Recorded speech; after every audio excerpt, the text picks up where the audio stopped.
The gravity-resisted test for the gastrocnemius and soleus begins with the patient standing. The patient may use up to 2 fingers on a table or other surface to assist with balance. While maintaining the knee fully extended, the patient raises the heel from the floor consecutively, or a single time for grade 2, through the full range of plantar flexion. Stand on your right leg, go up on your tiptoes, now down. Repeat this 25 times.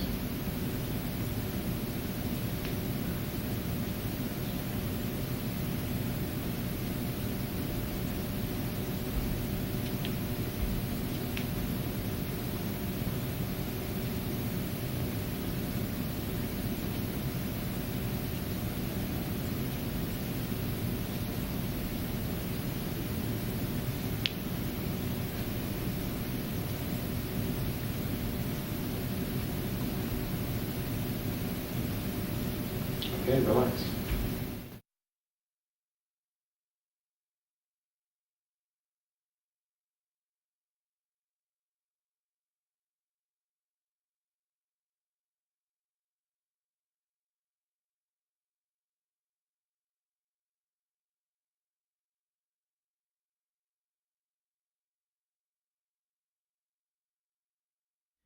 The patient is prone with their feet hanging off the end of the table for the gravity-minimized test of the gastrocnemius and soleus. The patient plantar flexes their ankle through available range of motion. The therapist resists plantar flexion by applying pressure over the metatarsal heads. For grades 1 and 0, activity of the gastrocnemius and soleus can be monitored through tension in the Achilles tendon just above the calcaneus. The muscle bellies of the 2 muscles also may be palpated.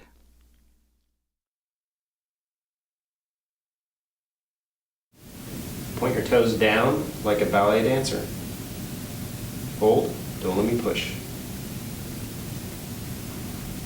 Relax. Point your toes down like a ballet dancer, like this. Go ahead. And relax. Point your toes down like a ballet dancer. And relax. Try again. Relax. Try again. And relax.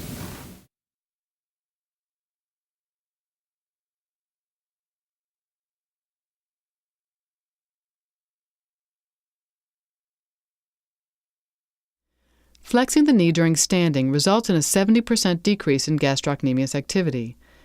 Thus, when the goal is to primarily assess strength of the soleus, the knee is flexed to put slack on the gastrocnemius, which crosses the knee joint. During the gravity-resisted soleus test, the patient stands on the limb to be assessed with the knee slightly flexed. 1 or 2 fingers can be used to assist with balance.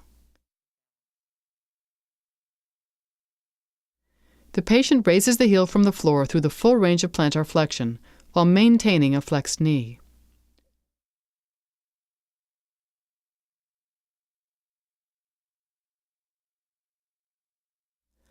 To begin the gravity-minimized test for the soleus, the patient is prone with their knee flexed to 90 degrees. The patient attempts to plantar flex their ankle while the knee is maintained in flexion. Downward resistance is given over the forefoot. Point your toes toward the ceiling. Hold. Don't let me push down. Relax.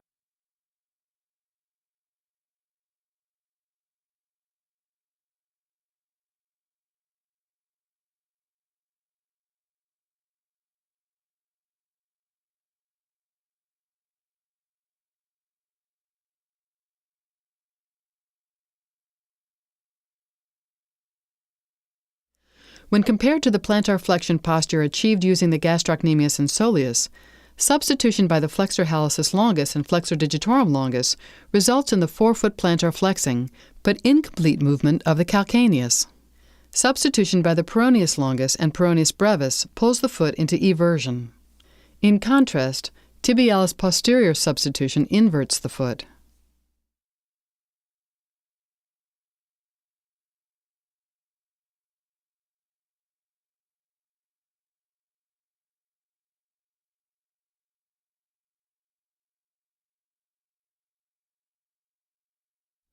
Tibialis anterior strength is assessed with the patient either seated or supine.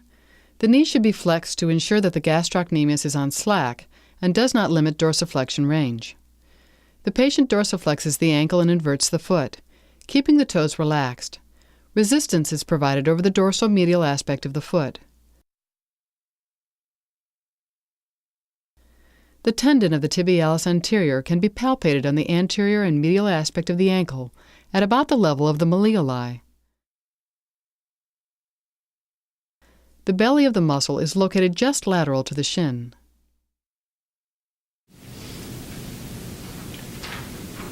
Bring your foot up and in. Hold it. Don't let me push it down. Relax.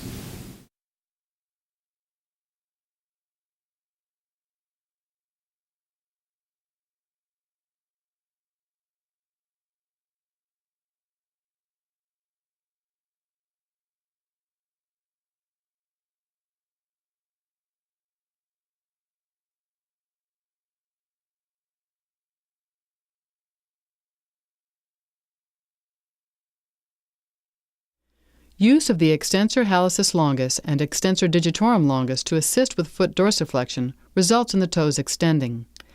Normally, the toes are not involved in the test movement.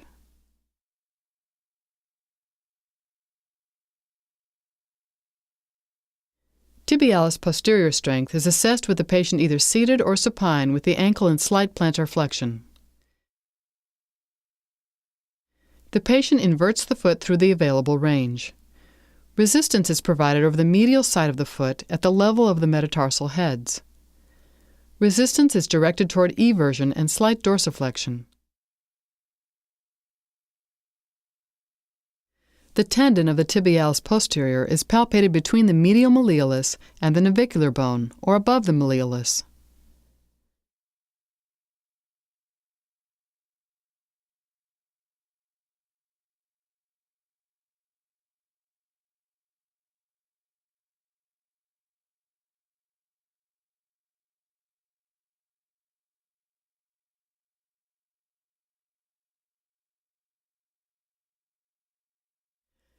As toe flexor activity can be used to compensate for a weak tibialis posterior, it is important to keep the toes relaxed during the test.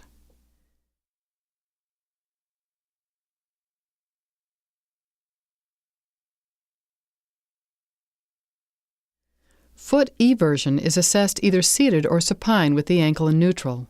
The patient everts the foot with depression of the first metatarsal head and some plantar flexion. The therapist provides resistance over the dorsal lateral border of the forefoot in a direction toward inversion and slight dorsiflexion.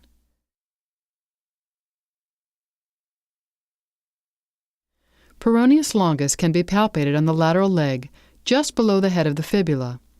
The tendon can be felt posterior to the lateral malleolus, behind the tendon of the peroneus brevis.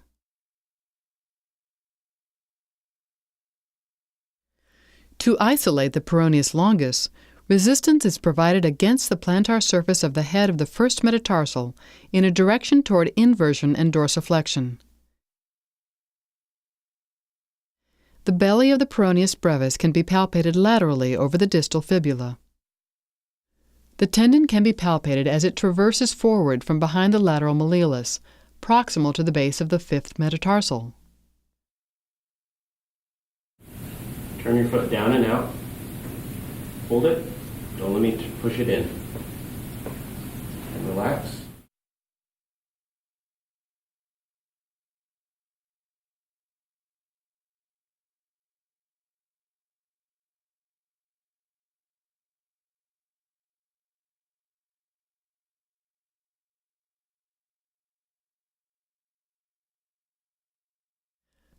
Flexor hallucis brevis is tested either seated or supine with the ankle neutral. The therapist uses one hand to stabilize the foot. Flexion of the great toe is resisted by the index finger of the other hand, which is placed beneath the proximal phalanx.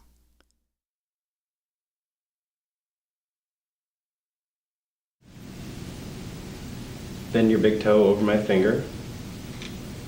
Okay, relax. This time you want to keep your big toe straight. Bend your toe over my finger again. Hold it. And don't let me straighten it. Relax.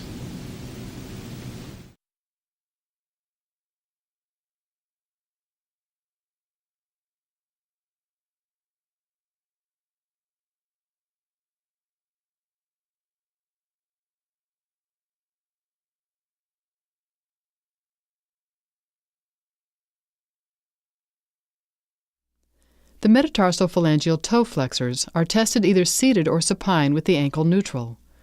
The therapist uses one hand to stabilize the foot. The patient flexes the lateral four toes at the metatarsophalangeal joints, keeping the interphalangeal joints neutral. The therapist provides resistance to metatarsophalangeal joint flexion of the lateral four toes.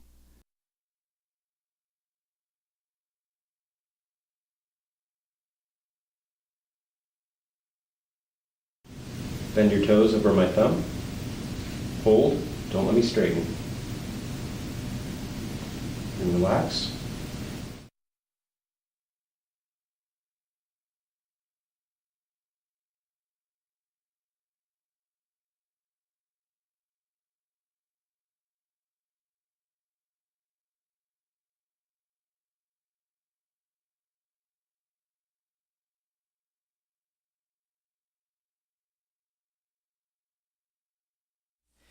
The test for DIP and PIP flexion of the hallux and lesser toes begins with the patient seated or supine. The therapist grasps the foot and applies resistance to flexion of either the great toe or the lesser toes.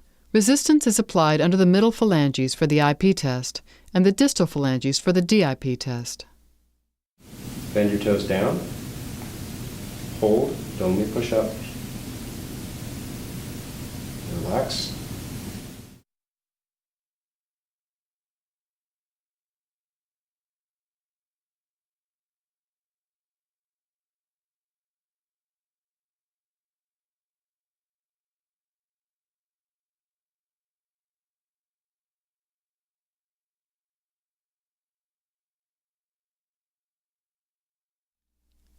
Assessment of toe MP and IP extension starts with the patient seated or supine and the ankle neutral. When resisting great toe extension, force is applied over the dorsal surface of either the distal or middle phalanx. The extensor hallucis longus tendon can be palpated or observed as it runs along the dorsum of the first metatarsal. When assessing the lateral toes, resistance is applied over the dorsal surface of the proximal phalanges. The extensor digitorum longus tendons can be palpated or observed over the dorsum of the metatarsals. Extensor digitorum brevis is palpated on the dorsolateral foot just in front of the malleolus. Raise your big toe up. Hold. Don't let me pull down. And relax. Okay. Raise your toes up. Hold. Don't let me pull down. And relax.